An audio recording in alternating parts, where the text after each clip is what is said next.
Kana kunwago kodi mbaka. Sa osechopo kar ka kendo koro antiere ka gi Millicent Adhiambo. Millicent Adhiambo yaore Kisumu cheyo machalo nade. Wanono singo sera manochiw kod sirkal mar Kenya Kwanza. Kaeto bende wadanwago tarubin ni ochopgi koso kochopgi. Adieri ni kanye, miriambo ni kanye. Ndalo 100 dweche 3 dweche 6 osekalo duto. Nyaka sani jo Kisumu wacho nade koten ko twak makawuono. Millicent.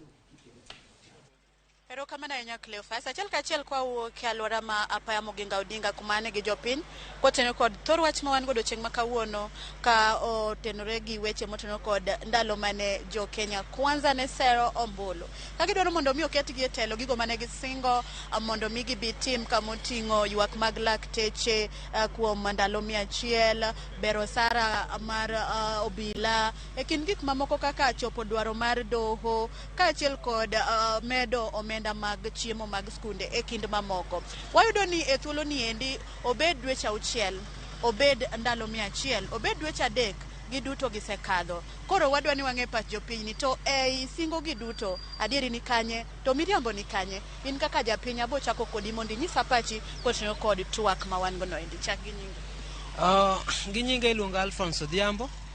Ajak dak Kisumu ka kendo ati Kisumu ka. Kwaluwore kod gigo duto ma jatelo mano donjo telo gien kaka ong'eyo kaka nodonjo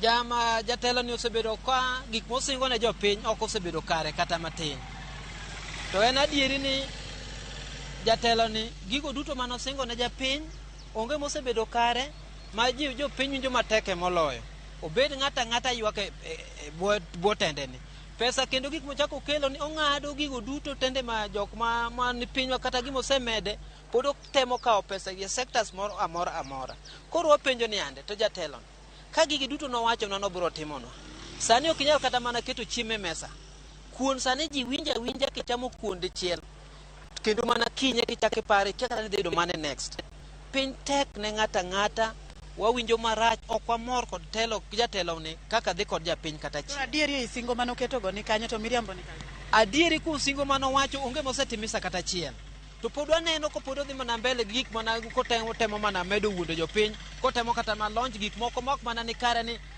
adhi atimo commission ma iloso to gigi kuni modhiyo gindi kichake luogi onge gimoro amora madhi koro wan gi chuny waneno japiny jatelo mano yierre kende kaka ono yierre ni ng'ano osewuondo japiny kendo japiny ok mor kode kata matin wan wagombo ni kanen ng'ato kaka nosekawo piny kaka nokawe yo mano kawe no nonego be ni koro otemo loso gigo duto mano wacho gi dhoge no dhi loso ne japiny to ma adieri mani kende ni ng'ano nokawo piny yo moko ene mong'eyo to onge japiny koro neno marach to en another way kaka nene gi kora koro sani wang'eyo ni adier ni jo siasa gi adieri kuomgi tine moloyo kanyalo miyo gi percentage mar adieri kuom jogi en 3% kuom 100 kuom gigo duto ma giwacho gin mana jok mabero wang'i seche ma gibiro gidwaro gini to kaka gisetero wamiyo gitelo mondo koro giti onge tich kata chiel kamano machiegni ni nyalo wacho ang'o ero kamano anilonga Morisale abida ana jada Kisumu kendo activities mantie Kisumu ka mano mosetie sirikande gito sirikal momo marach ma wakoro wanene marach mahinyo japiny en sirikand Ruto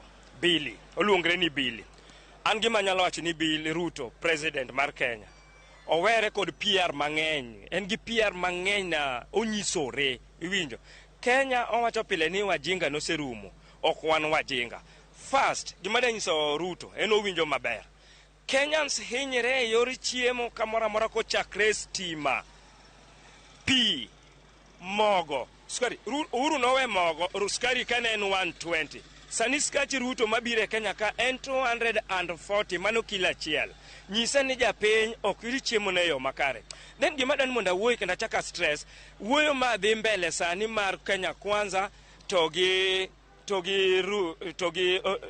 Azimio di kethre gima miyo gini kethre jokok wuo gi jogi e yono makare nikech joko kelo agenda margi to jokok dwa wuoyo wan wanyiso jo Azimio wamiyo gi ndalo matin kang'eny kabisa 24 hours kawuono gimiyo waduoko mondo wadoge ndara nikech kopogore gi mano adieri neno kanye to miriambi nene kanye singo mane jatend piny oketo ne oganda ni odhi timo kodonje te onge gima serikal mar Ruto nong'e kaka nodonje power nodonjo backdoor to backdoor manodonje mimi otiyo gi thorax kendo PR president wa PR Ruto ni president wa PR na belo hakuna kitu mwananchi kamili winjo maber gi sirikand Ruto erokamano pachi adieri kuma nitie miriambo e singo mane jatend piny oketo kano odwa donje tene Erokamano gi nyinga iluongo ni Joseph Onyango, jaohala e boma ma Kisumu ka. Anyalo remember ka President William Ruto ne campaign to nosiko mana ni tumetenga. Koro wakia ni tumetenga ni nodhi kanya. Sana emphasis mage noketo kuom johala matindo tindo, mama mboga, baba mboga kod jo tuktuk kod jo pikipiki ma johala matindo tindo in short. Koro gi sani wayudo ka johala matindo ge mainyore. Sani kidhi e supermarket kata kirido Quickmart kacha ibiro yudo ka skari en 440. Ipenji ni to koro ang'o madhi mbele. Bang'e Ruto nowacho ni koketa keta muma piny ni to the cost of living dok piny. Sani johala matindo tindo inyore. The whole republic we are crying. Ruto nochiko wa everything including nothing. But so far onge gimose deliver kata chiel. Koro wakia ni to Kenya chomo kanye to gik poko dhi nang'o. Wan wadak mana gi teko mar Jehova Nyasaye e wang' piny ma wantiere. Koro kwayo na maduong' ni Ruto, kopo ni you are a president of the people, to ket maslahi mar jopiny mbele. Tiki ket maslahi mar cartels moluori gi jok madwa ni serve their selfish interest. Ket maslahi mar japiny mbele mondo mi japiny owinje ber mar sirikandi ma intiere ni. Mana kamano. Erokamano ahinya. Machiegni. Erokamano gi nyinga iluonga ni Gilbert Buya, an jaohala ma Kisumu ka, kendo jadak ma Kisumu ka endie. Mokwongo kaluwore kod singo mane Ruto singo ne jo Kenya kano campaign, nobiro timore jo Kenya kodonje e telo. Gigo onge mosetimore kata achiel. Onge gima osetimore kata achiel. Ji ywago ngima man malo. Kano donjo nowacho nu kan mana kanya modo wacho nowacho nu koketo muma piny. Gima wadok piny. Kada nowacho ni koketo muma piny, to gik moko idho malo mana aka nene. Kano campaign no weche mag bottom up. Kada ne ok en bottom up jodala wa ne en cotton cap. Nikech kwa pimo maler onge gima bottom up ne ok aneno. Gini koro kang'e ni ne en cotton cap koso ne en bottom up. Nikech ng'ama ne onego beni iting'o koa piny kadhi malo ema koro diyo koa malo kadhi piny. Jowadwa wainyore nikech ngima ni malo. Mokwongo ang'ama ohero kuon. Ka kuon nyalo bedo ni kuon beche ni malo, ochelo ewa ok anyal.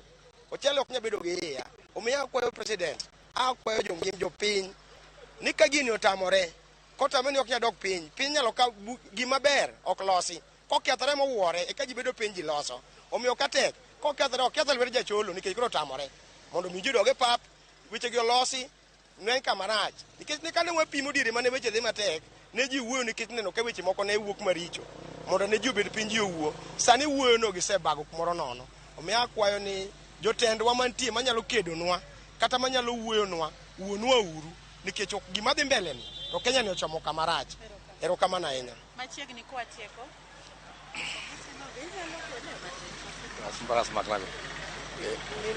Erokamano. An giluonga no Odhiambo Njaga. Atiyo section mar matatu. To gima wuor ni Ruto ne jabelo kendo Ruto wuondwa kabisa. Bottom up sani en mana cotton up gima wadwa wasewacho no. Ok wang'e ni kara ne wakawo ng'ama rach watkete telo. No ong'e kaka nodonje telo no mawa. Ogolo ring'o e dhowa. Ka wachamo ring'o. Koro okawo ring'o. Koro wan alot, wan chogo moen wan ok wadwar. Ka jo Kenya Kwanza gi Azimio kokunya winjru to ng'eu ni ji dok ang'o e barabara. Singo mane giketo gik mane gidhi timo. Miriambo ni kanye to adieri ni kanye. Weche ma Ruto ne wacho gin miriambo duto te. Onge adieri kata achiel. Kech kata sitima nokono boduogo chien dhi mana malo. Mafuta dhi dok chien dhi mana malo. Sukari dhi dok chien dhi mana malo. Ouro we sukari at 120. San sukari at 240. Kenya mane. Ang'ama ohero kuon kaka inena ni. Mondo aritra kama ang'ama ohero chiemo to sano kanya chiemo. Ang'a chiemo didek. To nisani anya chiemo dichiel. Nikech Ruto wajok gitend Ruto jowadwa. Erokamano ahinya. Ida medo gimoro ewi wach two-third gender rule. Kwa wacho wach two-third gender rule, adier ka President Ruto nyalo wuok oko mondo siemnwa ni kata mana jogo duto mano wacho ni mama mboga ka. Ni maendi mama mboga aketo kaendi mondo jopiny oneni manga mane jopiny ong'eyo. Ng'ane nitiere kacha noyiero. Mano onge kata chiel. Ruto osebedo ng'at majam riambo maka diponi kenyalo wach ni supermarket miware miriambo. En President Ruto minyalo warire. Miriambo duto teme bo Kenya ka. Koro wan wawacho ni olok pache ong'i kaka onyalo konyo jopiny mano wacho. Osiemna to kowacho ni gik mowacho ka gin miriambo. Osiemnwa ni jangware mane mokawo miye position mora mora. Jamama mboga mane mokawo kete position mora mora mondo jopiny one. Jatelo ma miriambo monego nwang' ruoth onego inwang' ruoth kabisa mondo miparo kaka inyalo rito wan jopiny. Erokamano. Mana kamano nyakoromo Gajwang' mago moko kuom paro mowuok kuom jopiny kaka isewinjo ka giwacho ni kotenore kod singo mabende noketi kod jatelo mane dwaro kom e bwo riwruok mar Kenya Kwanza, mano jatend piny William Ruto masani nie kom. Thoth jopiny golo paro mopogore ka giwacho ni duto gigo mane jatelo singo gin mana miriambo. Kwayo mage dwaro mabende iwinjo ka giseketo mbele kanyo mondo mi jatend piny kaber, to ka en jatelo to telne oganda jo Kenya duto e yo makare ma ok ni jogo moluore emong'iyo dwachgi gi gigo ma owinjo timnegi. Ka kamano kopogore gi mago, aduoko ni e studio Cleophas mondo idhi nyime kod thor wach. Ka wan bende waringo koni kod kocha mondo wamed kolo kendo fuono weche mamedo tucho e kaunti ma Kisumu kaendi. Ang' warom gode seche mag ang'ich welo oimge ka gi kacha migago mondo mi jopiny ong'e ni tang'o gini matucho e kor gwengewa. Cleophas an kuomi, idhi nyime kod thor wach ma wan godo. Erokamano ahinya Millicent Adhiambo ka in kuom studio kar kae.